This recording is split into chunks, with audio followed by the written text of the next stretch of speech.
इस कार्यक्रम के पुण्यार्चक हैं स्वर्गीय पंडित श्री रतनलाल जी बैनाड़ा की स्मृति में बैनाड़ा उद्योग लिमिटेड, आगरा।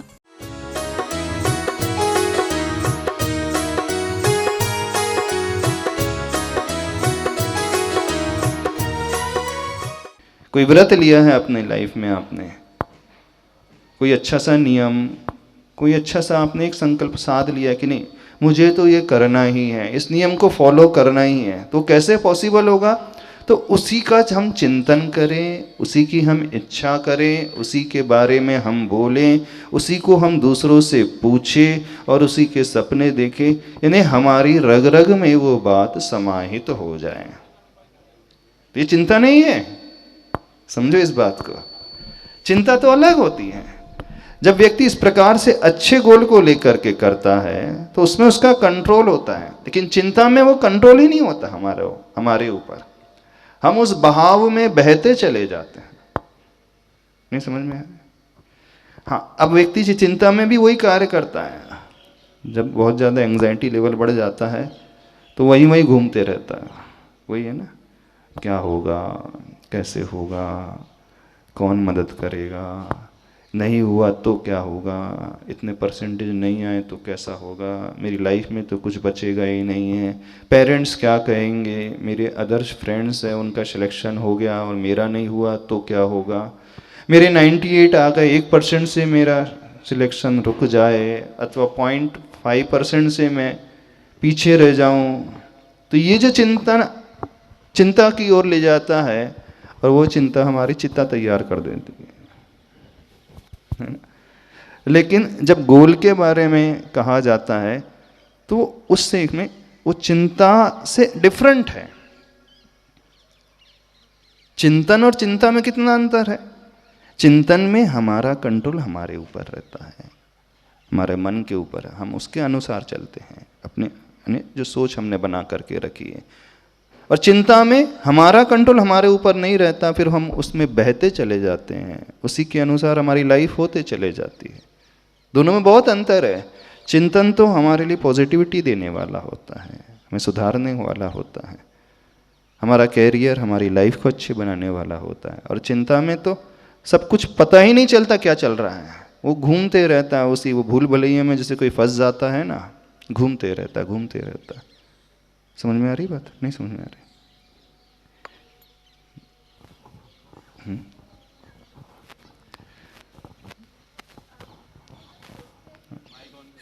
ऑन करके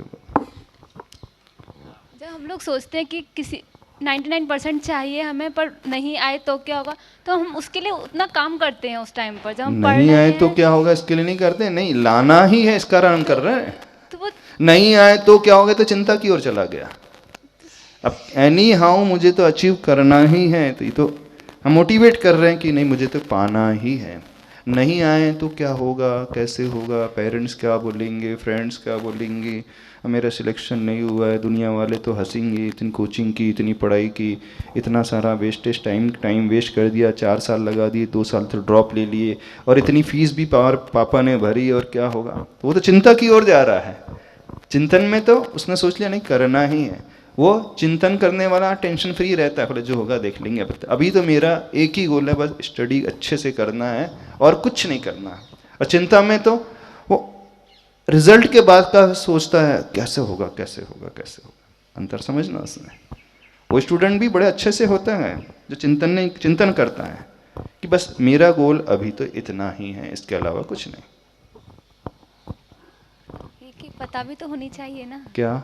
अब सब लोग कहते हैं प्लान भी होना चाहिए, तो प्लान भी तो तभी होगा ना जब हमें पता होगा कि अगर नहीं हुआ प्लान तो होना चाहिए। तो हम भी कहते हैं प्लान होना चाहिए, और एक ही प्लान नहीं होना चाहिए, 2-3 भी प्लान होना चाहिए। सपोज ये फुलफिल नहीं हुआ, इसे अचीव नहीं कर पाए, देन उसके बाद लाइफ तो एंड नहीं हो जाएगी। सपोज नहीं हुआ सिलेक्शन IITs में, हाँ, PMT में क्रैक नहीं किया सपोज, तो क्या करोगे? सुसाइड कर लोगे, हाँ, डिप्रेशन में चले जाओगे। क्या करेगा? अरे अब नहीं हुआ, अब तो कोई रास्ता ही नहीं बचा।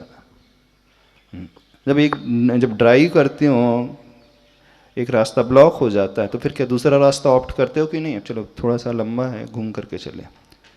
कोशिश तो यही रहेगी कि यही इसी रास्ते पे चलना है। इन केस यदि ये नहीं हुआ देन क्या, दूसरा रास्ता है।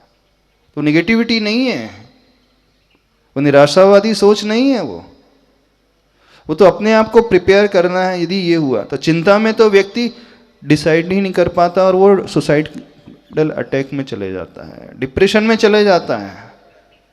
लेकिन यहाँ पे तो ये समझदारी की बात है, यदि ये नहीं हुआ तो यहीं तो मेरी ज़िंदगी खत्म समाप्त नहीं होती है, मेरी लाइफ में और भी बहुत सारे ऑप्शन हैं। समझ रहे हो कि नहीं? यानी वो हमेशा अपने आप को तैयार रखता है सभी फेसेस को फेस करने के लिए।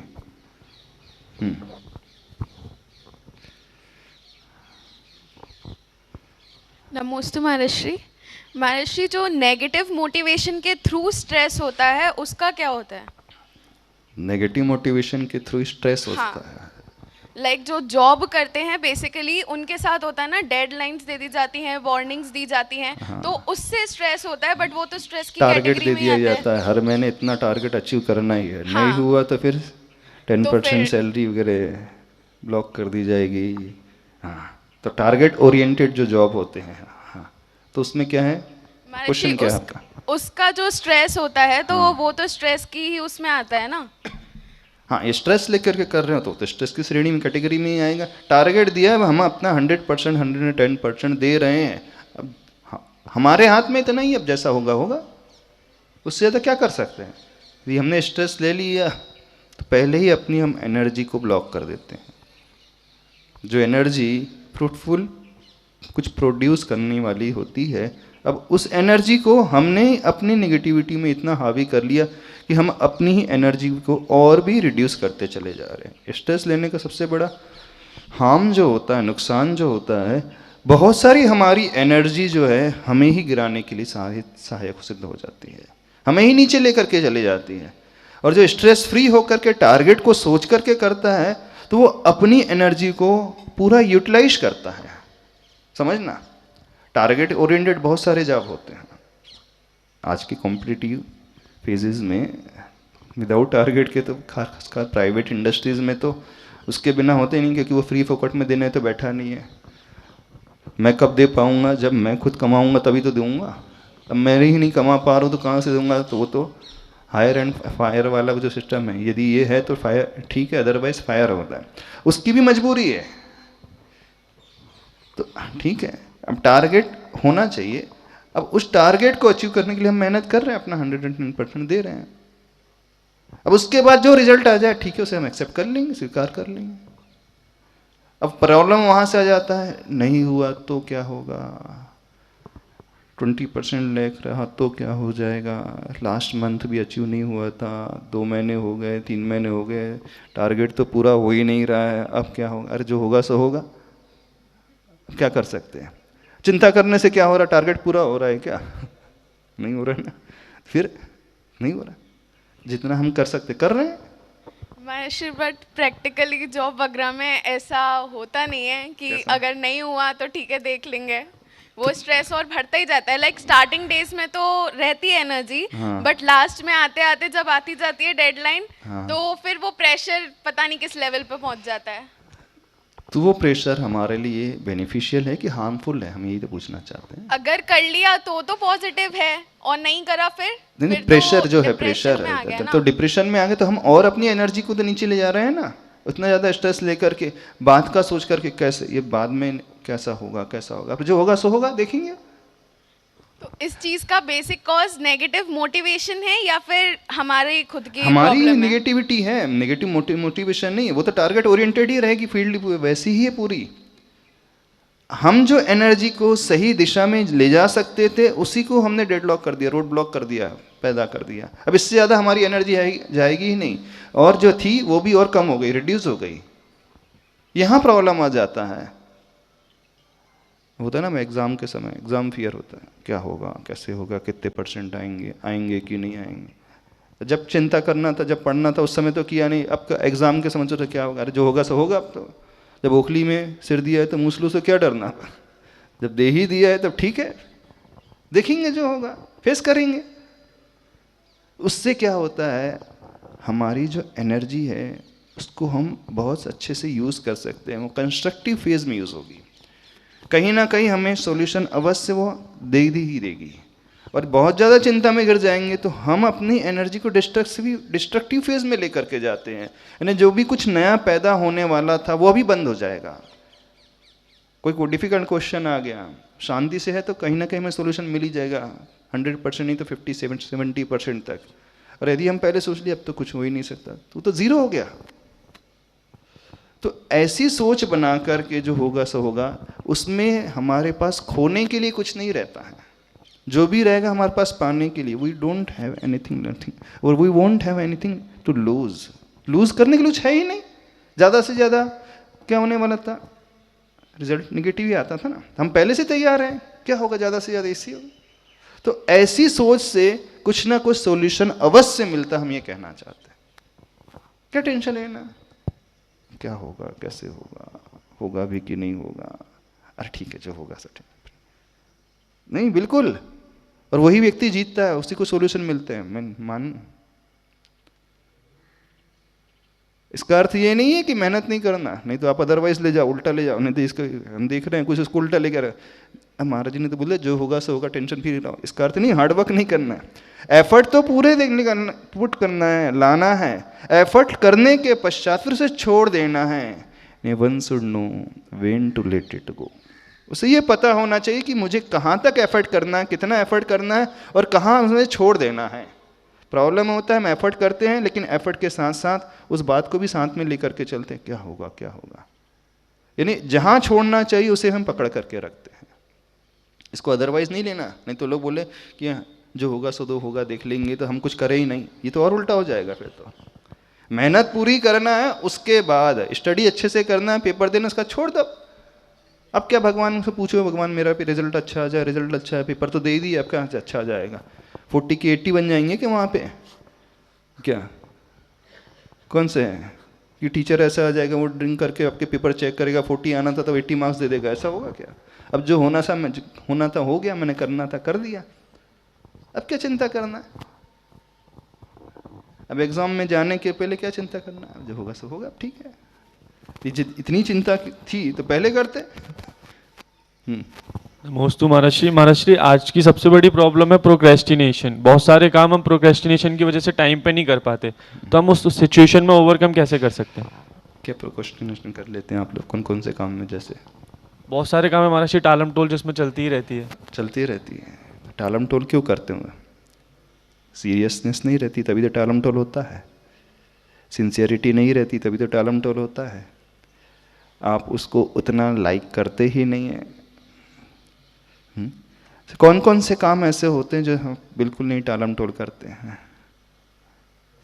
यदि हम टालम टोल कर रहे हैं, इसका मतलब है हमने उसे सीरियसली लिया ही नहीं दिमाग में।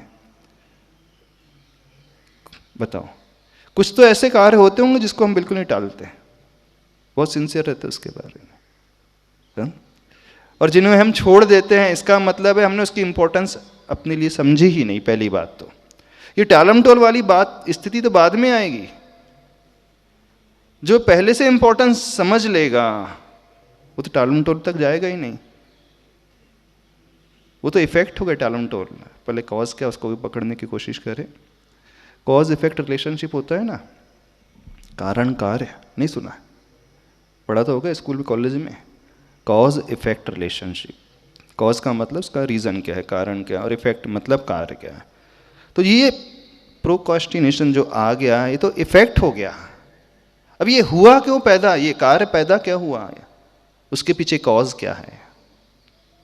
कॉज यही रहता है हम उसे इंपॉर्टेंस देते ही नहीं। यदि हम सिंसियर हैं, कुछ करना चाहते हैं, तो पहले इंपॉर्टेंस देना सीखें उस कार्य के लिए। देखना, अब देखना आपका इंटरेस्ट जैसे जिसमें होगा, सपोज आप बिजनेस कर रहे हैं, आपको पता है नहीं अपने को करना ही है, टाइम निकालना ही है, फैक्ट्री जाना ही है, वो डील करना ही है। कितनी भी सिचुएशन कैसी भी क्यों ना हो जाए, आप मैनेज कर लेते हैं क्योंकि आपने इंपॉर्टेंस उसका समझा, पहली बात तो। और लेकिन कुछ कार्य ऐसे होते हैं, ठीक है जो होगा सब, तो वहां वो बात आती है। तो आप लाइटली ही शुरू से लेके चल रहे तो टालम टल तो होगा ही नहीं होगा। पर इसमें क्या हो जाता है कुछ कार्य ऐसे होते हैं जिन्हें लाइटली नहीं लिया जाना चाहिए, व्यक्ति उसे ऐसा लेकर के चलता है, खासकर रिलेशनशिप को लेकर के। नहीं होता है कि नहीं ऐसा? चलो टाइम हो गया, कुछ डाउट है? चलो प्रेयर करना। मेरे मन में तेरे मन में, बोलो मेरे मन में तेरे मन में, सबके मन में हो, सबके मन में हो, वैरे न होवे पाप न होवे, बैर न होवे पाप न होवे, भाव क्षमा के हों, भाव क्षमा के हों, मेरा मंगल तेरा मंगल, मेरा मंगल तेरा मंगल, सबका मंगल हो, सबका मंगल हो, मेरा उत्तम तेरा उत्तम, मेरा उत्तम तेरा उत्तम, सबका उत्तम हो, सबका उत्तम हो, प्रभु के चरणा गुरु के चरणा, प्रभु के चरणा गुरु के चरणा, सबको शरणा हो, सबको शरणा हो, मेरे मन में तेरे मन में, मेरे मन में तेरे मन में, सबके मन में हो, सबके मन में हो, दुखियारा ना कोई होवे, दुखियारा राना को मन ज्योतिर्मय हो, मेरे मन में तेरे मन में, मेरे मन में तेरे मन में, सबके मन में हो, सबके मन में हो, तन निरोगी मन हो निर्मल, तन निरोगी मन हो निर्मल, बोधि समाधि हो, बोधि समाधि हो, ओम अरहम परम शांति, ओम अरहम परम शांति।